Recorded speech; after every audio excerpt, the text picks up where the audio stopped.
warahmatullahi wabarakatuh. Salam guru penggerak. Perkenalkan, saya Anita Wahyuning Tias, CGP Angkatan 11 dari SMK Negeri 1 Banyudono. Pagi ini saya akan melaksanakan aksi nyata modul 2.3 coaching untuk supervisi akademik bersama rekan saya Ibu Dwida. Selamat pagi Bu Dwida. Assalamualaikum. Gimana kabarnya hari ini Bu? Alhamdulillah sehat. Nah, baik Bu Dwida, pada pagi hari ini kita akan melaksanakan kegiatan praobservasi. Tujuannya adalah agar nanti saat melaksanakan pembelajaran di kelas, Bu Dwida sudah bisa lebih siap, lebih percaya diri dengan berbagai hal yang mungkin akan terjadi di pembelajaran Bu Dwida nanti ya Bu ya. Nah, pada sesi praobservasi ini saya akan memberikan beberapa pertanyaan terkait dengan pembelajaran Bu Dwida di kelas nanti. Pertanyaan yang pertama Bu, terkait dengan pembelajaran yang akan Bu Dwida laksanakan nanti, tujuan pembelajaran seperti apa yang akan Bu Dwida sampaikan ke siswa nanti? Tujuan pembelajaran yang akan saya sampaikan adalah setelah mempelajari bab yang besok akan diajarkan, siswa dapat menganalisis peluang usaha, peluang kerja, dan peluang profesi di bidang layanan kesehatan. Gitu ya Bu ya. Jadi tujuannya agar siswa dapat menganalisis peluang usaha di bidang layanan kesehatan. Kemudian untuk area pengembangannya sendiri Bu, apa yang akan dikembangkan untuk siswa itu saat pembelajaran nanti? Saya akan menekankan pada keterampilan peserta didik. Nanti peserta didik akan menganalisis peluang usaha, peluang pasar, dan peluang profesi di bidang layanan kesehatan. Oke, bagus ya Bu ya. Kemudian untuk pelaksanaannya sendiri Bu Dwida nanti menggunakan model pembelajaran seperti apa Bu? Untuk model pembelajaran yang akan saya gunakan adalah PBL maupun based learning. PBL itu nanti berarti ada sintak-sintaknya itu ya Bu ya. Di antaranya yang berbasis masalah berarti ya Bu ya. Jadi nanti Ibu memberikan soal kasus pada siswa Ibu. Kemudian untuk strateginya sendiri Bu, untuk strategi pembelajarannya Bu Dwida menggunakan strategi pembelajaran apa? Untuk pembelajarannya menggunakan diferensiasinya nanti saya pakai proses dan konten. Untuk prosesnya sendiri seperti apa Bu? Untuk prosesnya, untuk materi ajarnya nanti berupa video, berupa PowerPoint atau berslide-slide, dan juga yang materi ajar berupa bahan bacaan. Untuk kontennya juga sama atau berbeda? Untuk kontennya nanti juga sama, hampir sama. Ada yang berupa video, ada yang berupa poster, ada yang berupa bahan bacaan atau makalah istilahnya seperti itu. Jadi nanti akan disesuaikan dengan gaya belajar masing-masing siswa ya Bu. Ada yang mungkin senang membaca, ada yang mungkin senang membuat video, ada yang mungkin juga senang menggambar seperti itu ya Bu ya. Oke, baik. Untuk penilaiannya sendiri Ibu, untuk penilaiannya atau evaluasi nanti pembelajaran Ibu menggunakan penilaian seperti apa? Untuk evaluasinya nanti ada pretest, dan setelah sesi diskusi dan pembelajaran ini di akhir ada post-test. Untuk penilaiannya nanti keterampilan dalam observasi hasil dari diskusi mereka ya, dari keterampilannya nanti dan nilai sikapnya. Berarti nanti untuk pengetahuannya Bu Dwida bisa mengambil dari pretest dan post-test. Kemudian untuk sikapnya biasanya diobservasi dari ini ya Bu, diskusi ya. Kemudian untuk keterampilannya Bu Dwida ambil dari sesi presentasi. Oke, bagus ya Bu ya. Kemudian untuk sasaran yang menjadi sasaran kelasnya itu kelas berapa? Kelas 10 MK1. 10 MK1.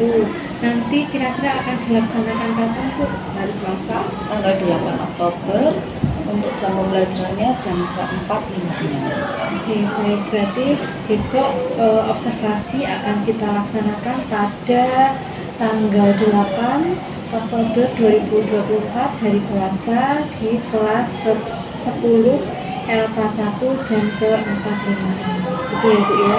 Oke, baik Bu, mungkin pertanyaan dari saya cukup sekian saja. Kemudian semoga nanti untuk pelaksanaan pembelajarannya bisa maksimal dan semua yang Ibu rencanakan ini bisa terrealisasi dengan baik.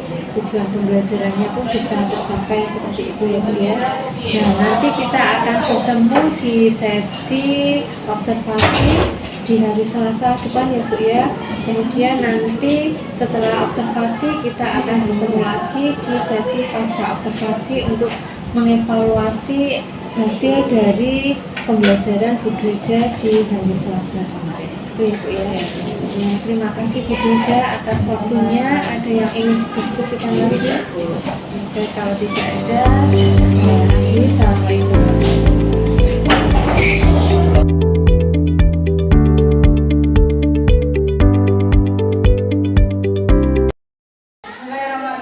Assalamualaikum warahmatullahi wabarakatuh. Assalamualaikum warahmatullahi wabarakatuh. Waalaikumsalam warahmatullahi wabarakatuh. Selamat siang. Siang, Bu.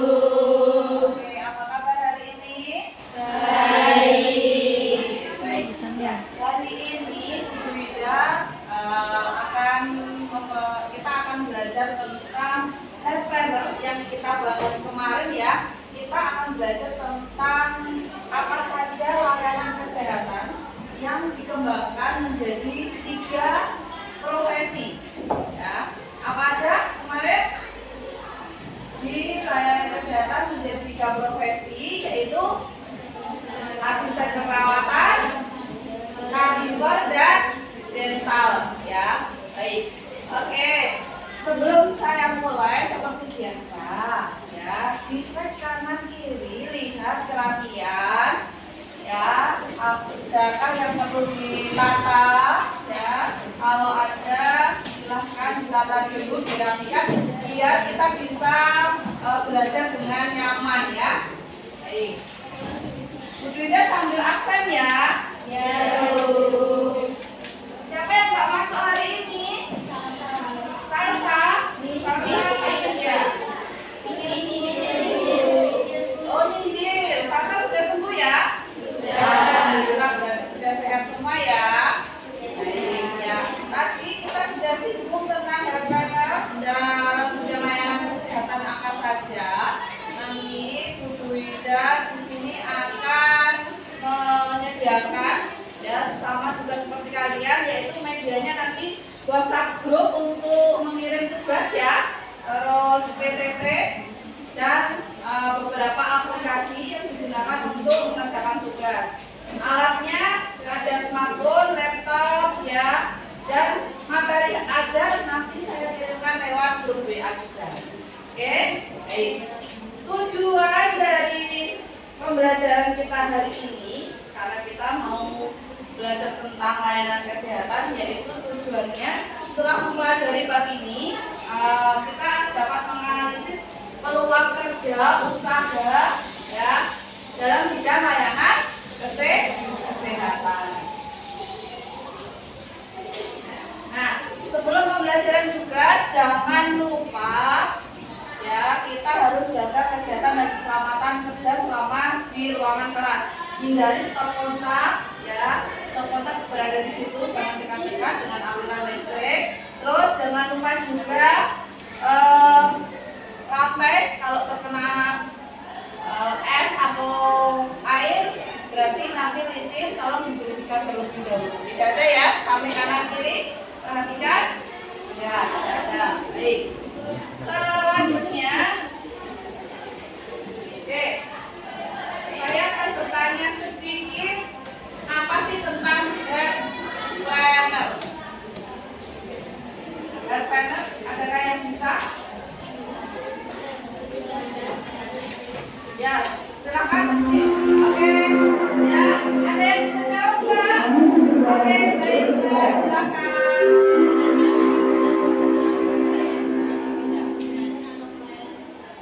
Bisa berdiri ya, biar temannya semua dengar.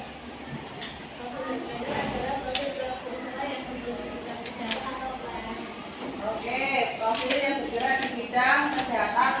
layanan kesehatan. Baik, terima kasih. Ada lagi?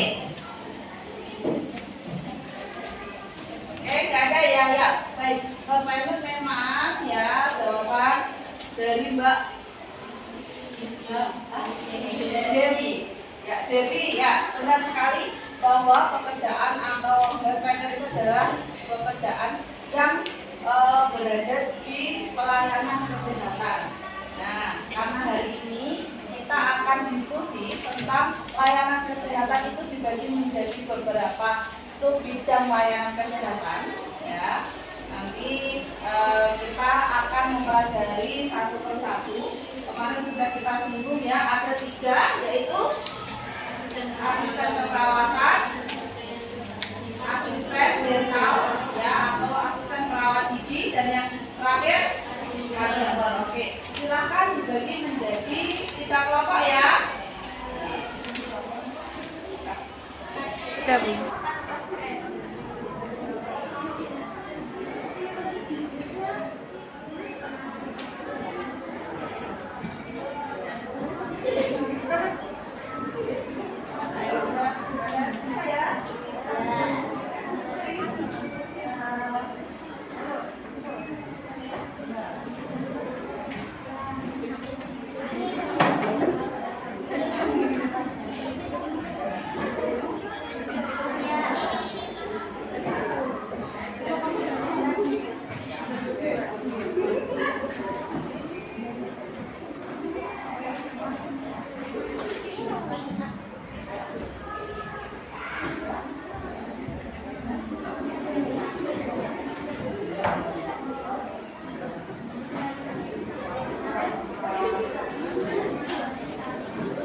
Ya, untuk siapa yang maju presentasi duluan, kita pakai bom pipa.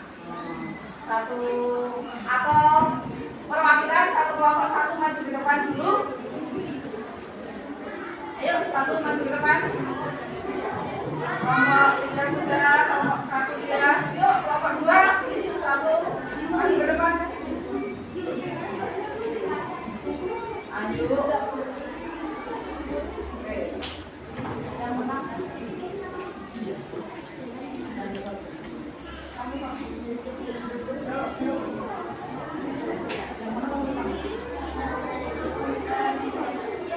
Oke, duluan ya. Oke, kelompok asisten gigi silakan maju duluan. Ya, persiapkan.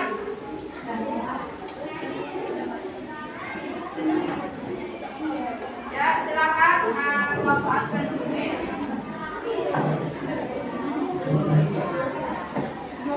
Kelompok perawat gigi menampilkan poster ya, yang apa saja sih yang dilakukan oleh perawat gigi. Silakan waktu dan tempat saya persilahkan.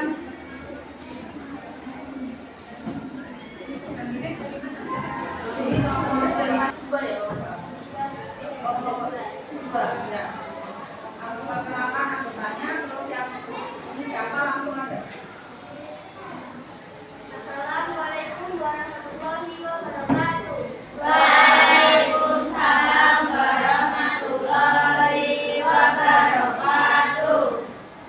Ini saya kelompok 2 ingin mempresentasikan tentang asisten dental. Sebelumnya perkenalkan, nama saya Aurelia Agustin, absen nomor 9, pelajaran 16, kelompok asisten 8.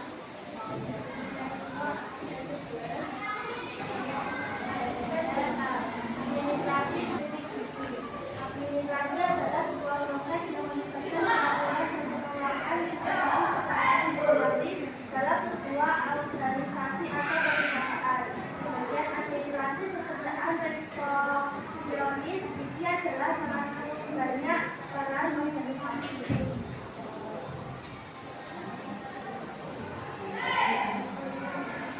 Manajemen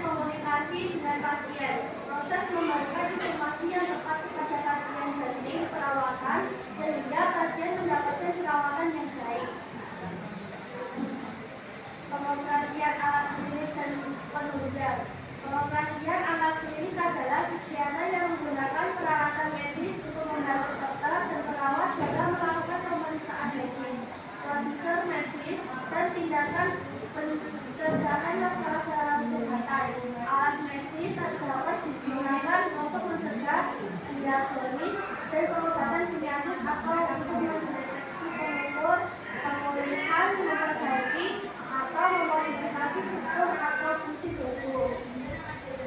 Administrasi klinik gigi.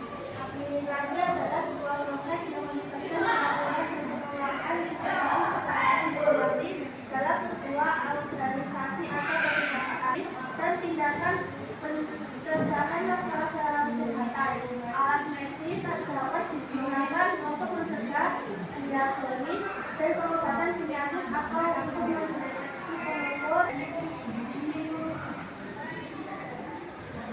Pemberian bantuan kepada dokter-dokter dalam melakukan tindakan kegawat daruratan di klinik gigi.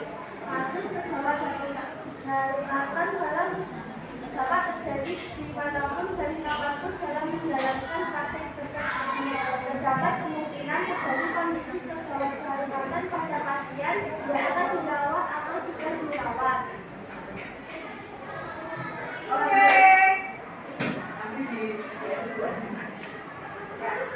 Nah, kelompok 2 sudah menjelaskan tentang apa saja sih peran dari asisten perawat gigi. Adakah yang mau ditanyakan dari kelompok lain? Ayo, silakan.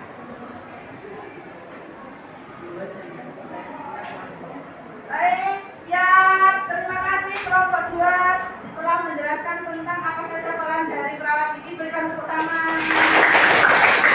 Baik, silakan dulu kelompok 2. Ditutup dulu.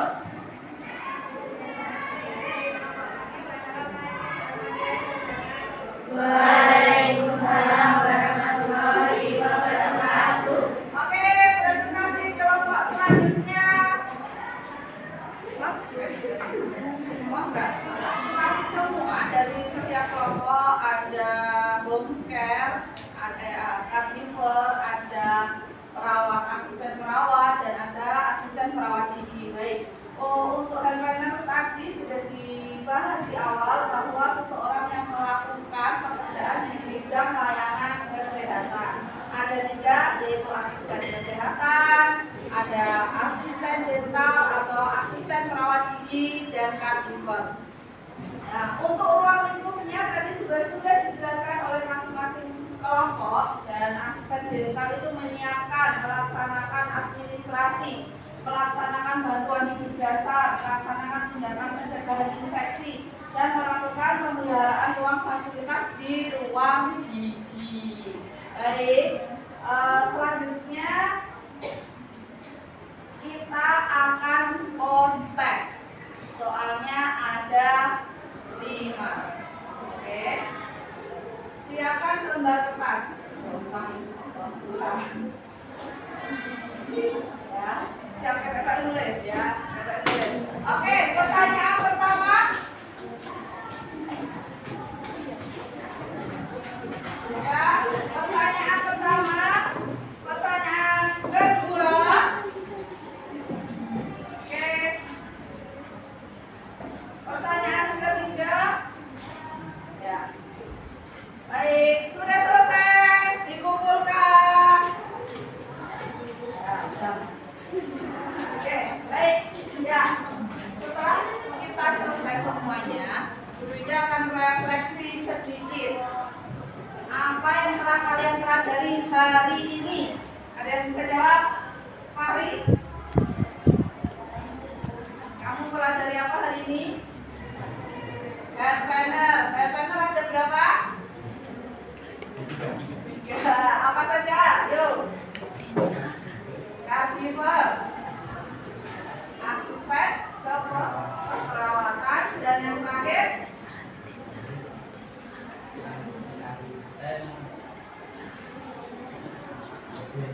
ya, pintar sekali. Berikan tepuk tangan untuk Pak. Ya, adakah materi yang belum paham? Sudah? Ya, good. Terus yang terakhir, apakah ada perasaan kalian hari ini yang sedih, senang, bahagia setelah mengikuti pembelajaran hari ini? Perasaan kalian setelah mengikuti pembelajaran hari ini senang?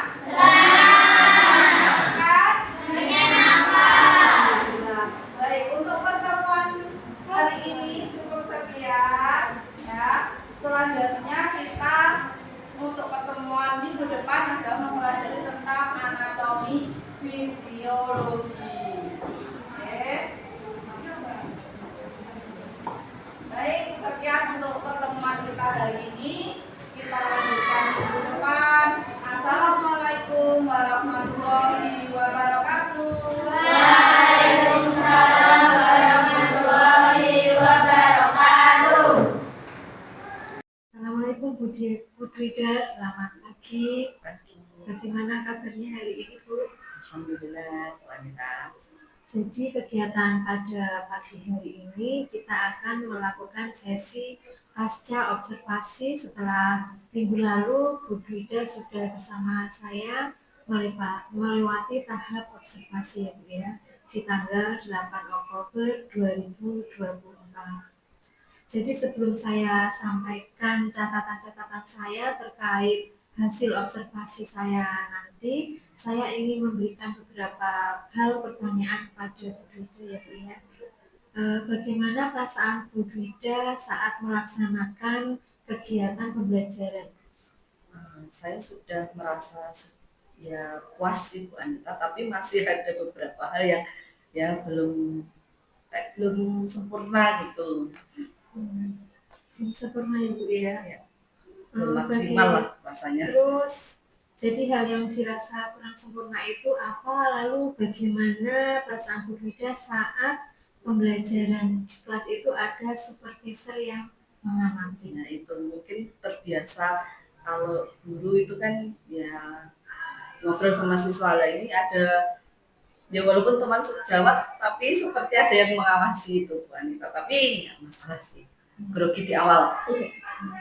Nah, kalau begitu coba Bu Dwida ceritakan proses pembelajaran yang Bu Dwida lakukan pada pembelajaran yang kemarin. Kalau untuk pembelajaran ya insya Allah tujuan dari pembelajaran sudah tercapai karena saya menggunakan diferensiasi. Nah diferensiasi saya sudah sesuai yang saya mau, jadi ada proses dan konten.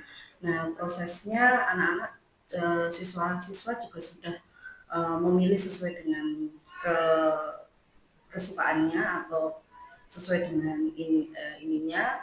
Untuk hasilnya, produknya di konten juga sudah sesuai dengan keinginan dari masing-masing anak. Ya, tadi kan Bu Dwida merasa tidak puas ya, ada ya puas tapi ada sedikit yang mengganjal Iya. seperti itu. Kira-kira apa hambatan Bu Dwida saat melaksanakan pembelajaran di kelas? Hambatan yang pertama, yang tidak sesuai dengan tidak maksimal itu, yang pertama ada keaktifan siswa. Jadi saya kan di situ targetnya harusnya siswa aktif semua, tapi hanya beberapa siswa yang ini aktif, yang nggak aktif ya masih banyak gitu kan. Kira-kira kenapa Bu kok sebagian siswa saja yang aktif dan sebagian yang lain tidak? Mungkin ya saya belum memaksimalkan semua siswa untuk aktif gitu. Mungkin juga waktunya yang hanya 2 jam pembelajaran itu kurang gitu karena untuk diskusi dan lain sebagainya. Gitu. Untuk pembelajarannya sendiri kemarin menggunakan model PGL Iya. ya. Kemudian adanya hambatan seperti itu, kira-kira rencana apa yang Bu Dwida akan lakukan untuk meminimalisir hambatan itu di pembelajaran yang akan datang? Ya, saya berusaha untuk memancing siswa-siswa yang nggak aktif, mungkin dengan ayo coba bertanya sama temennya gitu. Mungkin kemarin karena waktunya terlalu mepet, jadi saya memancingnya untuk siswa aktif itu kurang maksimal. Dan satu lagi tadi Bu Anita, hambatannya mungkin saya blanknya adalah LCD-nya itu agak macet ya Bu Anita ya. Jadi saya tuh malah udah panik itunya dulu gitu. Saya cemas kalau LCD-nya nggak maksimal gitu. Ternyata ya memang nggak maksimal. Tapi alhamdulillah pas presentasi bisa gitu. Mungkin kurang persiapan saja saya. Untuk mengantisipasi itu Bu, kedepannya itu seperti apa terkait LCD yang itu tadi ada kendala, kemudian siswanya yang kurang aktif, mungkin apa yang akan Bu Dwida lakukan untuk kedepannya agar semua bisa aktif dan tidak ada kesalahan teknis lagi di kelas. Untuk LCD ya karena itu tidak bidang saya, mungkin saya akan memanggil bidang IT untuk membantu saya mengonekkan antara LCD dan laptop saya. Untuk yang siswa aktif ya itu eh, berusaha saya untuk memancing siswa yang belum aktif dengan mungkin ayo tanya dengan satu kelompok dengan yang lain harus secara langsung gitu memancing memotivasi gitu ya kurang misalnya oh siswa yang nggak aktif harusnya kan eh, kita sebutkan nama misal gitu memancing ayo tanya adakah yang pertanyaan dari hasil diskusi temanmu yang masih bingung misalnya seperti itu karena kemarin hanya satu dua aja yang aktif. Yang saya amati juga seperti itu ya Bu. Kemudian rencananya akan dilaksanakan mulai kapan? Iya, insya Allah nanti mulai minggu depan saya akan coba untuk diskusi-diskusi yang lain saya pancing jadi mungkin lebihnya malah yang presentasi kan hanya yang aktif-aktif ya Bu. Yang saya tunjuk mungkin yang sudah presentasi nggak boleh presentasi lagi, yang belum misalnya seperti itu. Biar merata ya, jadi semua merasakan ngomong di depan kelas dan menyampaikan pendapat. Saya kira itu sudah solusi yang baik ya Bu ya. Semoga nanti kedepannya Bu Frida bisa menerapkan itu dan bisa berhasil di kelas manapun yang Bu Frida ajar ya Bu ya. Terima kasih untuk waktunya Bu. Kemudian catatan saya mengenai pembelajaran yang kemarin untuk tujuan pembelajaran saya kira sudah tercapai karena siswa-siswa sudah bisa mempresentasikan dan bisa membuat konten dan produk yang Bu Frida inginkan. Kemudian untuk sintak-sintaknya juga sudah dilalui dengan baik, mulai dari orientasi kasusnya, pengelompokannya, kemudian Bu Frida membimbing diskusi, kemudian anak presentasi, dan yang terakhir Bu Frida memberikan analisa dan penguatan pada siswa. Jadi itu merupakan sintak-sintak PBL yang sudah Bu Frida lalui dengan baik. Untuk kedepannya semoga rencana aksi yang Bu Frida sampaikan tadi bisa terrealisasi dan bisa mewujudkan tujuan pembelajaran yang lebih efektif, siswa lebih aktif dan termotivasi untuk belajar lebih giat seperti itu ya Bu. Terima kasih atas waktunya Bu Frida. Ada lagi yang ingin didiskusikan Bu? Tidak Bu. Baik, kalau tidak ada, Assalamualaikum.